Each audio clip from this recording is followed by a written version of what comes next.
Welcome back to episode 2 of Lift You Up. I have one little favor to ask before I tell you about today's guest. If you can, please subscribe to my YouTube channel or give me a follow on Instagram at Tamika Bickham TV, or both.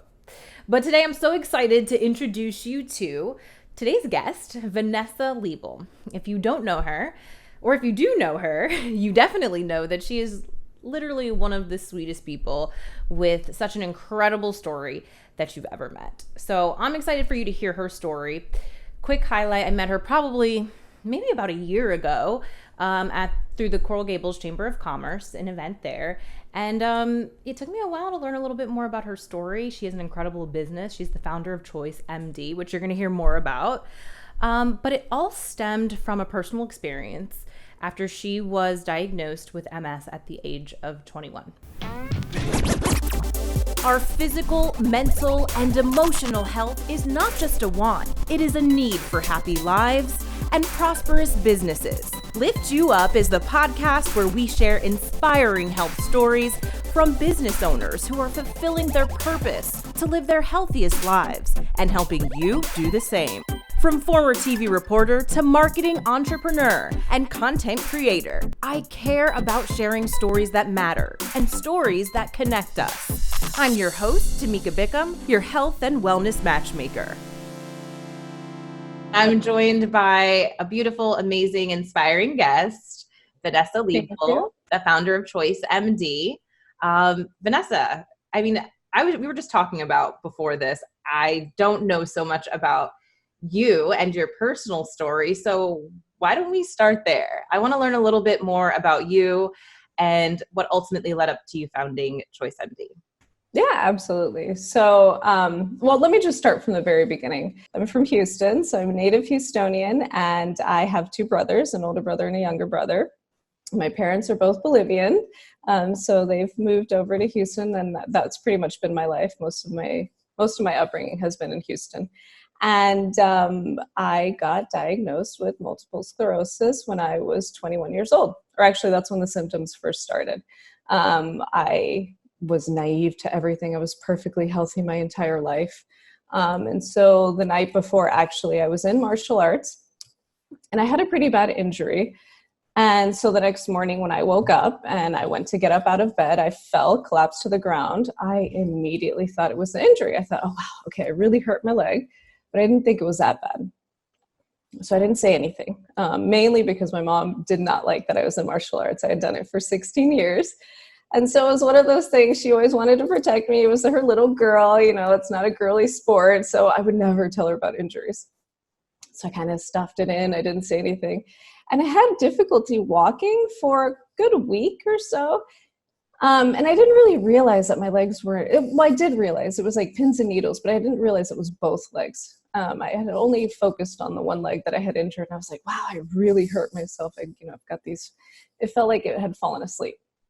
And every once in a while, my leg would just give out and I would fall to the ground. So about a month later, I finally said something, and the numbness had gone on both legs from just about to where my kneecaps were all the way up to my waist. So I couldn't feel anything. I could feel stuff, but it was like they were asleep all the time. So that annoying sensation of like ants climbing around. And so that's when we started going to the neurologist. And we went to one neurologist and he had said, it was spinal myelitis. It was maybe a virus that had happened because I was super healthy. Nothing had ever happened. There was no reason to believe it was anything else. We didn't have a family history. But I remember they had mentioned some things, if it happens again, we'll have to look into other options, see maybe what it could be. Sure enough, a year later, exactly, symptoms came back, and it was around the same time. And I had already heard the word MS. And this time they told me basically, you have MS. Over that last year, had you continued to have symptoms? No. So it's off and on, right? So they put me on steroids initially. I want to say it was about a month worth of steroids that I was taking. And I got better. And everything had subsided. Everything was back to normal. So it was fine. When it came back, they came back almost identical symptoms. So I lost sensation in my legs again. This time the numbness and tingling had gone to my hands as well. And there was a sharp pain in my hands too. And then the whole thought process in my head, and I'm 21 at the time, so I don't know what's happening. And I'm thinking, oh my God, I'm having a heart attack. I'm like, wait, it's my right arm, not my left arm. Okay, it can't be a heart attack. Like, what is happening? But the pain was so great and it was so shocking. And it lasted probably maybe 15 seconds. I don't know. It was pretty short, but it seemed like eternity. So I had those kinds of things that were happening, very strange symptoms. So when I did go back, they did diagnose me with MS, and I was terrified. I didn't know what to do. I didn't know where to go. I remember people had told me to reach out to the National MS Society, and I was so naive and ignorant to how healthcare worked that I just kept my response to everybody was like, I don't want to be a test lab rat. Why would I go to the MS Society? Like, I don't want to be a test lab rat. And I thought they were only there for research. And finally got to a point where I went through depression. I went through every stage you could imagine. I was super depressed. My dad had worked for a company at the time who had a break point for the MS 150. And so the MS 150 is a bike ride that they do from Houston to Austin every year. Thousands of riders. It's like the most amazing thing. And so he says, you know what, let's go volunteer at the MS 150. And I did. God, girl, that first year I remember going out there and it was ridiculous because the job that I had was to hand out bananas and oranges to people. And everybody would sit there and say, thank you. And I would return every thank you with like tears in my eyes. And I would just say, thank you. Like, you guys are the ones doing amazing things. They just didn't understand that everything they were doing, I didn't understand. That collection of people, that amazing collection of people were all joining together forces for one thing, and that was the MS Society. At that point, I decided to reach out to the MS Society, and I realized what it was that they provided. And everything changed. It was a complete game changer because I walked into a space where everybody there understood what I was going through, and everything they did was for people like me. If anything, some of the fear was set aside, because I now could understand that I wasn't alone, and I could see that there were so many people out there doing research, doing amazing things to help people like myself. And so I think at that point, I got really involved in volunteering. That was my way, I guess, of helping heal myself, if you will. It was giving back. And I did so volunteering with the MS Society. And I volunteered so much so that they asked me if I wanted to volunteer for one of their MS walks, to sit on one of their boards. And I said, yeah. I had no idea what these committees did. And I walked in there the first meeting, and I think we're just brainstorming ideas. So I've got ideas for days. So I'm like, oh, we could have this massive cookie cake where everybody gets used to the MS walk. We could have balloon artists, and we could have face painters. Well, the next day I get the email back, and it says, all of my tasks were everything I had to open my mouth up for. But I was like, I have to actually execute all this stuff. That was my first step into volunteering. And then I realized, it was like, wow, I have the ability. Yes, I was putting together events, but in putting together these amazing events, I had the ability to make them so much greater and find solutions for so many more people, because that's what these organizations were doing.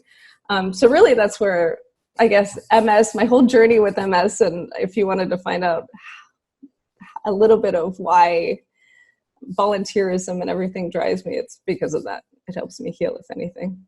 Once you got that diagnosis and started experiencing those symptoms, how did you see it impact or change your life? Well, I've always been a really active person. Martial arts, like I said, I had done it for 16 years. That was my foundation. That was the biggest hit. Almost immediately, I had to quit that. Because how could you train your entire life to have your arms and legs as weapons and then not be able to control them?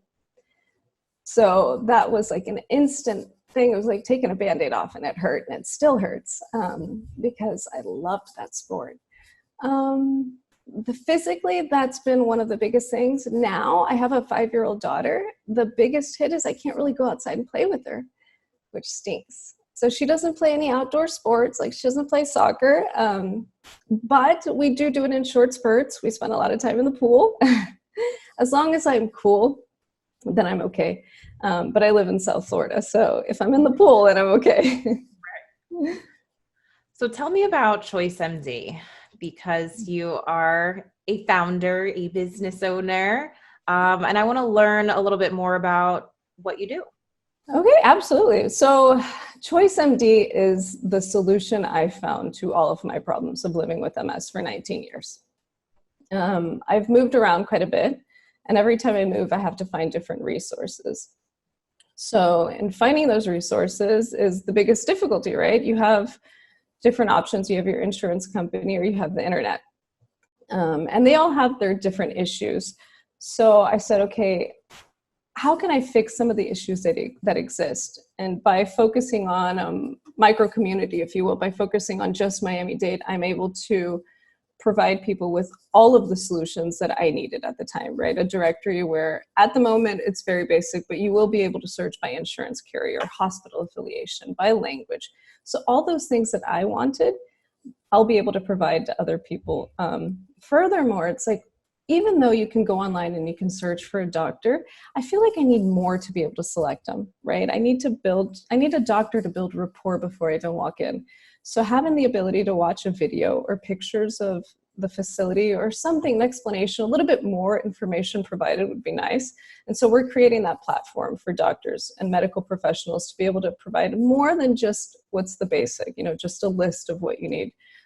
They can create their own stories, if you will.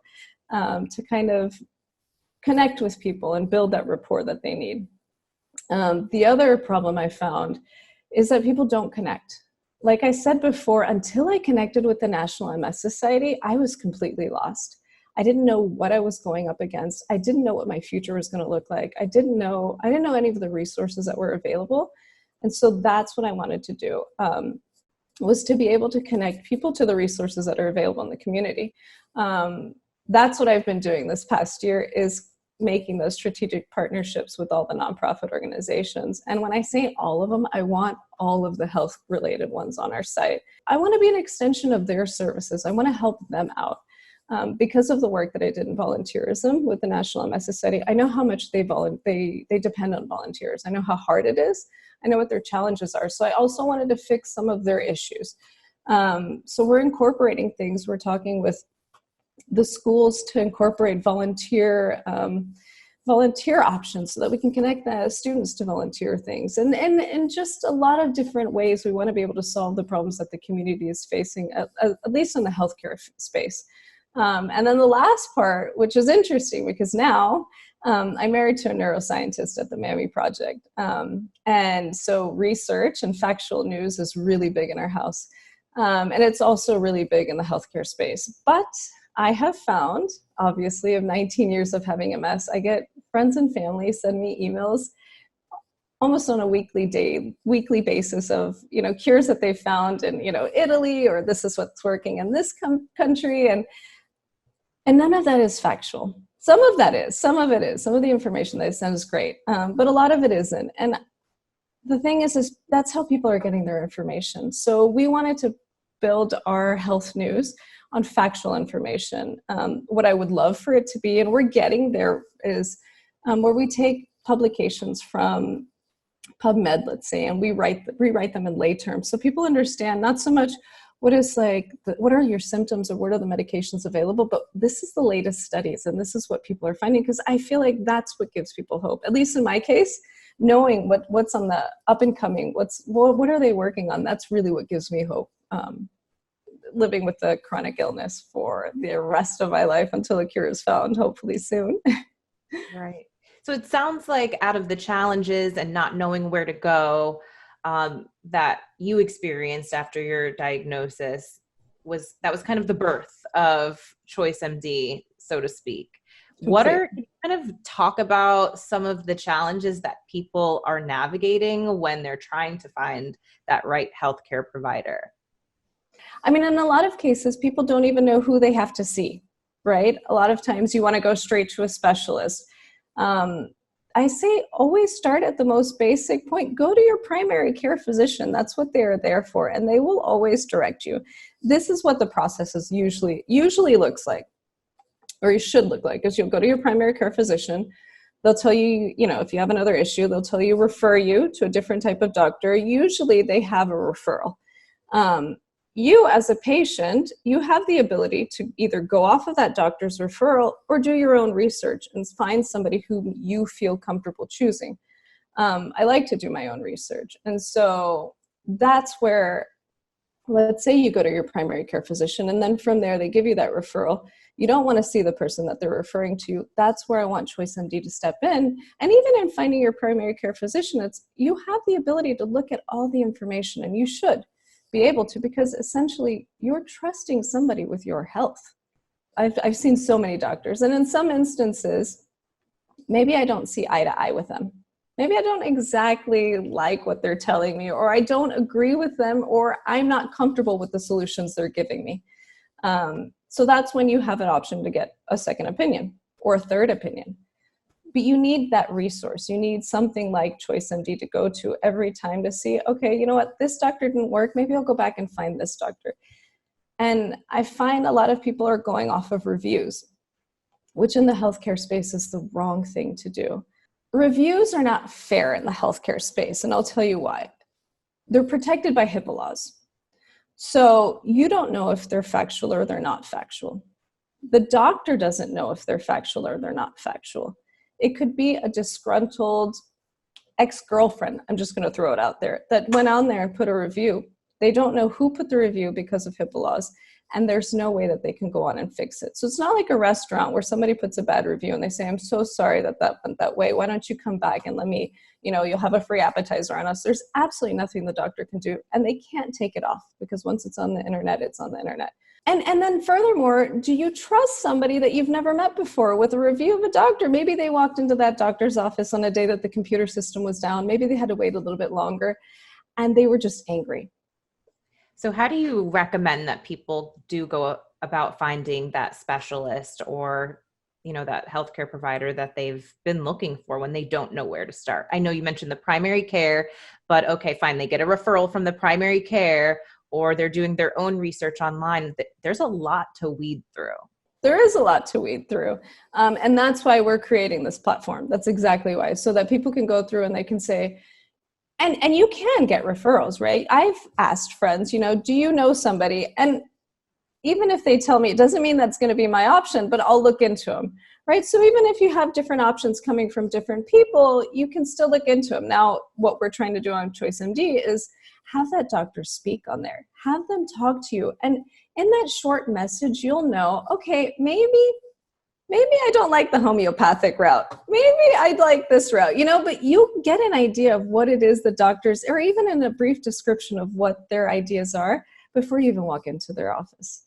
But I think people need to have a little bit more information than what's being provided. So that's what we're doing. The public, to some extent, is in a panic from a health perspective, from an economic perspective. We can't ignore that we're in the middle of this pandemic.